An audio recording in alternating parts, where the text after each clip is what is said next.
এই দলিলটা যদি কোনো গুটকাখোর জিলাপি হুজুর কেটে দেয় জুতোর মালা পড়ে যাবে, তাকে রেডি করে রাখবেন। আদম মাটির তৈরি।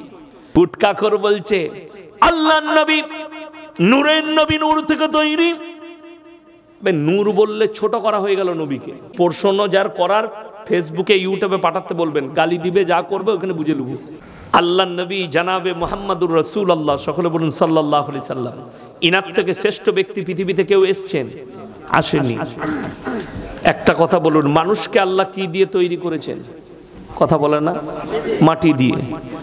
ফেরেশতা দিকে নূর দিয়ে। জিন জাতিকে কি দিয়ে? আগুন দিয়ে। এই যে টাইম শর্ট, কাজ অনেক, প্রশ্ন আমাকে দিবেন না, ঠিক আছে? আমি আমার বক্তব্য দিচ্ছি, প্রশ্ন যার করার ফেসবুকে ইউটিউবে পাঠাতে বলবেন, গালি দিবে, যা করবে ওখানে বুঝে নেব। হ্যাঁ, এখানে আমি উত্তর দেবো না। কেন? সময় কম, কাজ অনেক বেশি। বুঝতে পারেন না? যারা কমিটির লোক আছে তারা বুঝে গেছে কথাটা শুনে। আল্লাহ, আমরা হচ্ছি মাটির তৈরি, ফেরেশতারা নূরের, আর জিন জাতি কিসের? আগুনের তৈরি। এরপর চলুন, আল্লাহ তাআলা আদমকে বললেন যে তুমি ফেরেশতা দিকে সিজদা করো না, ফেরেশতা দিকে বললে আদমকে সিজদা করো। কথা বলে না? ফেরেশতা দিকে আল্লাহ হুকুম দিলেন, ওয়া ইজ ক্বালা রাব্বুকা লিল মালাইকাতি ইসজুদু লি আদম, তোমরা আমার আদমকে সিজদা করো, ইল্লা ইবলিস, ইবলিস ব্যতীত সবাই সিজদা করলো। ইবলিস কি উক্তি দিল? আমি আগুনের তৈরি, আদম মাটির তৈরি। এ মূর্খর জানা নাই। গুটকাখোর বলছে আল্লাহর নবী নূরের নবী, নূর থেকে তৈরি। নূর বললে ছোট করা হয়ে গেল নবীকে, তোর এটা জানা নাই? কেন? আল্লাহ নূরকে বললে মাটিকে সিজদা করো। জোরে বলুন না সুবহানাল্লাহ। নূরকে বললে মাটিকে সিজদা করো। হযরত আদম আলাইহিস সালাতু ওয়াস সালাম মাটির সৃষ্টি। চলুন এরপরে কোরআন এর সাক্ষ্যে আরো এক জায়গায় নবী যে আমাদের মতোই মানুষ, দুটো আয়াত শোনাবো। এক নম্বর, এখানে আল্লাহ তাআলা বললেন তোমরা আদমকে সিজদা করো, নূরকে বললে, নূরের সৃষ্টি ফেরেশতা দিকে। আদমকে বলেনি তুমি আমার নূরকে সিজদা করো। আল্লাহ কোরআনে বলেছেন পৃথিবীতে সব থেকে যতগুলো আমার সৃষ্টি আছে উত্তম রূপে সৃষ্টি করেছি মানুষকে। জোরে বলুন সুবহানাল্লাহ। তাইলে যদি মানুষ উত্তম সৃষ্টি হয়, তাহলে নবীকে নূর বললে তো নবীজিকে ছোট করা হয়ে গেল। ফেরেশতাদের থেকেও উত্তম করেছে। জোরে বলুন সুবহানাল্লাহ। ফেরেশতাদের থেকে উত্তম মানুষ সমস্ত সৃষ্টির থেকে। আল্লাহ ব্যতীত আল্লাহ যত কিছু সৃষ্টি করেছেন, আল্লাহ ব্যতীত আল্লাহ যত কিছু। আচ্ছা, নবীজি আল্লাহ সৃষ্টি না সৃষ্টি নয়? এক মিনিটের লেগে মেনে নিলাম নূর, কিন্তু সৃষ্টি না সৃষ্টি নয়? সৃষ্টি। আল্লাহ তাআলা কোরআনে নিজে বললেন আমার পৃথিবীতে যতগুলো সৃষ্টি আছে সব থেকে উত্তম রূপে আমি মানুষকে সৃষ্টি করেছি। জোরে বলুন সুবহানাল্লাহ। চলুন আগে নিয়ে যাই।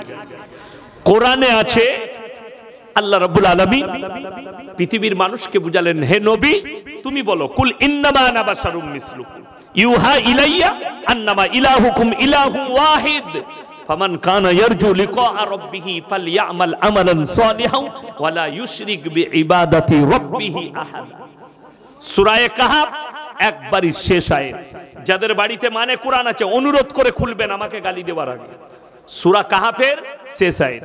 16 পারায় গিয়ে শেষ হচ্ছে সূরা মারইয়ামের আগে। একবারই সূরা মারইয়ামে যে বিসমিল্লাহ লেখা আছে তার আগের আয়াতটা পেয়ে যাবেন। মানে কোরআন থাকলে খুলবেন। হে নবী আপনি বলুন আমি তোমাদের মতোই একজন মানুষ। জোরে বলুন সুবহানাল্লাহ। কে বলছেন? নবীজিকে আল্লাহ বলা করাচ্ছেন। এবং আল্লাহ আমাকে বিশেষ মর্তবা দিয়েছে, আমার কাছে ওহী আসে, তোমাদের কাছে আসে না। তোমরা যে আল্লাহর ইবাদত করো, আমি আল্লাহর নবী সে আল্লাহরই ইবাদত করি। তোমরা আল্লাহর সঙ্গে কেউ কি শরীক করো না, আল্লাহর সঙ্গে কেউ কি শরীক করো না।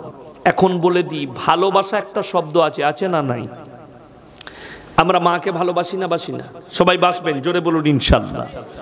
আচ্ছা, বউকে ভালোবাসি না? সবাই বাসবেন, জোরে বলুন ইনশাআল্লাহ। আচ্ছা, দুটোরই নাম ভালোবাসা। কেউ যদি বউকে বলে তোকে এত ভালোবাসি না, তোকে মা বলতে মন যাচ্ছে, বউ ঝাঁটা করে মারবে না? মারবে না? বউকে ভালোবেসে মা বলা যাবে? দুটোর মধ্যে কিন্তু অন্তর আছে, আসমান আর জমিনের ফারাক আছে, আছে না নাই? বিবির ভালোবাসা, মায়ের ভালোবাসা, আসমান আর জমিনের পার্থক্য। আমি জিলাপি আর গুটকাকর হুজুরকে এটাই বুঝাতে চাইছি, আল্লাহর রসুলের মধ্যে আসমান আর জমিনের ফারাক আছে। সেই ফারাকটার নাম শোনো, তার নাম হচ্ছে দরুদ। সবাই একবার বলুন সাল্লাল্লাহু আলাইহি ওয়াসাল্লাম। ওগো আল্লাহ, তুমি রসুলের উপরে রহমত বর্ষিত করো। জোরে বলুন সুবহানাল্লাহ। দরুদের মানে এটা। তো চলুন, এটা গেল যে আল্লাহর নবী নূরের তৈরি নয়। এই দলিলটা যদি কোনো গুটকাখোর জিলাপি হুজুর কেটে দেয়, আমি বাইক ক্যামেরা চালিয়ে আপনাদের গ্রামে এসে ক্যামেরা চালাবো, ওই মসজিদে দাঁড়িয়ে জুতোর মালা পড়ে যাবো, তাকে রেডি করে রাখবেন। আমি তো 2 ঘন্টা স্টেজে আছি, নিয়ে আসুন, তাকে নিয়ে আসুন, আমি জুতোর মালা পরবো। চ্যালেঞ্জ দিয়ে বললাম, যদি মিথ্যা প্রমাণ করাতে পারে